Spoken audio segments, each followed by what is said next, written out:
All right, howdy, and welcome back to the Addicted Motors YouTube page that is mostly Range Rovers. Addicted Rovers YouTube page. But hey, no, that's not really what this video is about. This is the 2009 Range Rover Sport that we finally have ready for sale. So let's check it out. So if you watched my initial video, this came to us, again, it didn't really need a whole lot on the initial walk around, but if you know Land Rovers and Range Rovers, you know that's not the case. They always need stuff. So this one needed a bunch of stuff. And let's kind of start from the beginning and we'll do a walk around the outside. I'll tell you what it needed, and then we'll run through the functions and take it out for a test drive, and I'll tell you how it drives. This truck is currently for sale. You can hit me up on my email, addicted.motors.us@gmail.com, or on Instagram. Instagram is probably the better place to find me, at Addicted Motors, and we can talk about pricing and the description and everything that has to do with this Rover. All right, exterior. So again, this truck, 300 truck, definitely not perfect exterior paint condition wise. The hood, roof, and the passenger side are in fairly good condition. The bumper though has been repainted at some point. Some kind of dings and scratches and paint imperfections abound. Tires though, tires are in great condition. They're very nice Pirellis. These are what I got for Cindy's XC90, and I mean they're really decent tires. So these are fat tread on them. They're date stamped 20, so pretty darn new. The previous owner had put them on at I think 110,000 miles. The truck now is 113. Again, very low mileage truck, which is pretty cool. Again, not the lowest mileage ever, but you know, for a 11-12-year-old truck, that's not bad. Okay, so again, some dings and dents and stuff here on the outside. Rear bumper definitely has been repainted. Got a couple little paint fades on the roof there. Nothing too crazy. Again, here's where the worst of it is. We got some Clearcoat fade on just this upper portion, all the way down the driver and passenger and rear side. So I'm assuming there's been some paint work done. But again, that's I don't really care so much about paint on Land Rovers and Range Rovers. They are not always pretty. I drive them, so it's not always my first concern. I like to be more sure that they are mechanically sound. So that is the outside. What we did to the truck, it needed a lower control arm. So we got a new lower control arm on that side. The brake rotor was replaced in the pads on the passenger side because there was some rock or something in there that just actually absolutely destroyed the old rotor. So new rotor and pad, brake flush. We have new rear control arms. I think we have both upper and lower new rear control arms, which are always a pain on these, and on the LR3s. So that's a good bit of labor involved with getting those off. And we also replaced the gas tank underbelly protection pan, which had a very large rust hole in it. So that was also repaired and replaced, along with a few other things. The thing I mentioned, the brake flush, had a new brake line put on the back. So again, it wasn't a cheap bill. That's, you know, almost $3,000 worth of parts and labor that we put into it. Also has a fresh Virginia inspection. Things that were done prior to our ownership. Again, tires, the cooling system, water pump, and a bunch of stuff was replaced on the inside. I've got receipts for that, and again, the truck will come with receipts from what we did.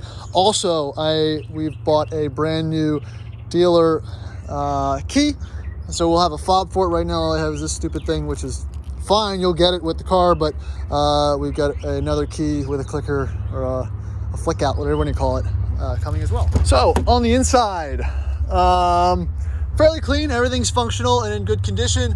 Unfortunately, we have this stick-on fake wood business, which some people like, some people don't like. I'm not a huge fan, but again, it doesn't really bother me all that much.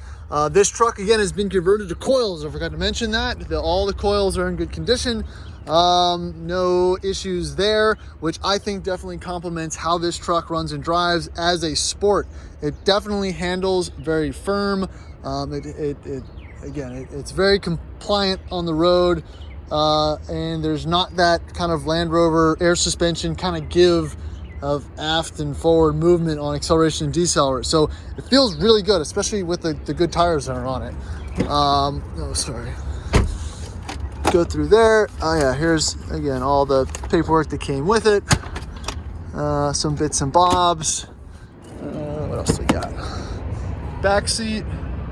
You know, it's clean. It's not the cleanest. But again, I'm not a detail guy, so you can feel free to do what you would want to, bring it up to whatever level you would like. And yeah, that's really about it for the outside. Again, this car is not the prettiest Range Rover Sport you'll ever find, but I think it's very nice, and it drives, is mechanically in good condition. So let's start it up, listen to the engine, and then take it out for a spin and test the functionality. All right, let's go ahead and fire it up, do a startup, listen to the motor.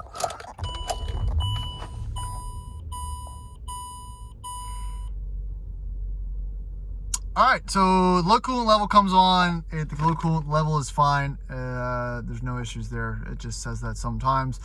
Tire pressure light is on. It's probably a spare. It's been colder, about 30 to 35 degrees in Richmond in the mornings. So I'll look at that, make sure that the tires are topped off. Shouldn't be an issue. But again, low miles, 113,000. Yeah, I think that's really good for the year and everything like that. Again, small crack in the dash, but they all do that.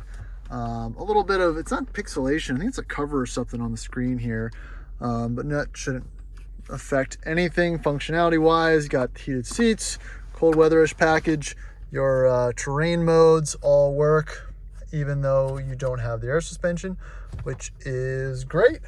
I got the little cubby, and that's really it. Let's pop the hood. All right, here's under the hood. Like I said, coolant level is absolutely fine.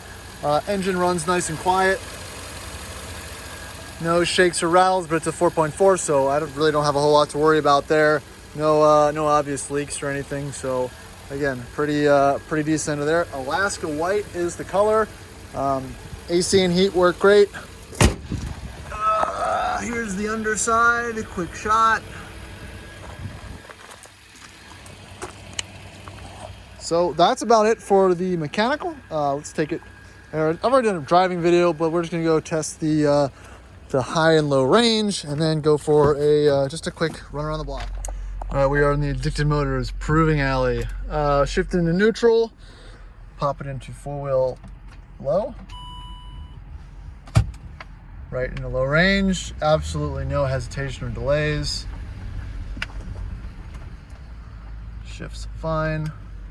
Pop it back into high. Instant change.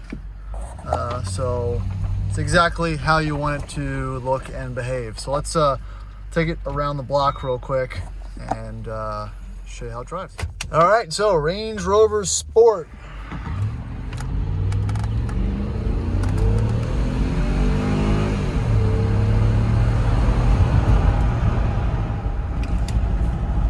All right, from a dig. I don't know if you can hear that, but sorry, let me close the window. She's got a pretty throaty exhaust, and like I said a bunch of times, you know, the 4.4, it's like almost different in every kind of truck that I drive. This one, it feels a little more torquey. You just don't have that power loss with the coils. It feels really great. You know, it's just one less thing to worry about when you're driving around, honestly. Again, we put fresh alignment on it, so we've got with those good Continental, or what are they, Pirelli tires, and the alignment. This thing drives awesome, honestly. Plenty of low end power, slightly smaller frame than the slightly lighter than the LR3. So you got a nice kind of exhaust sound and good power. Transmission, nice and quick shifts. No delay there. And it's a quiet, comfortable, nice ride. Like I said, for all the slight downfalls of the cosmetics on the exterior, mechanically and kind of the driving dynamics, it definitely makes up for it. It definitely feels like a Range Rover should, and it's just that much sportier. You know, I do agree. I would like to drive one on air suspension to see if it's tuned differently with the air suspension. or on a slightly lower mile air suspension than the one I'm used to driving in the L322s and whatnot. But nope, this one checks the box for me. Oh, but it also has the heated windshield, which is nice. I just noticed that. But again, everything is how it should be. Take it on the bumpy road. Again, power's direct. I mean, you can actually kind of hear a little bit of that exhaust burble. No exhaust leaks or anything like that. Don't skew this the wrong way. But yeah, no, it's good. I really like driving this around. You know, some people might not be a fan of the sports. Not a real Range Rover, but does all the things that a real Range Rover does. All right, so that's it for the Sport. Again, we're going to it is listed. If you would like more information on it, again, shoot me an email. Find me on Instagram.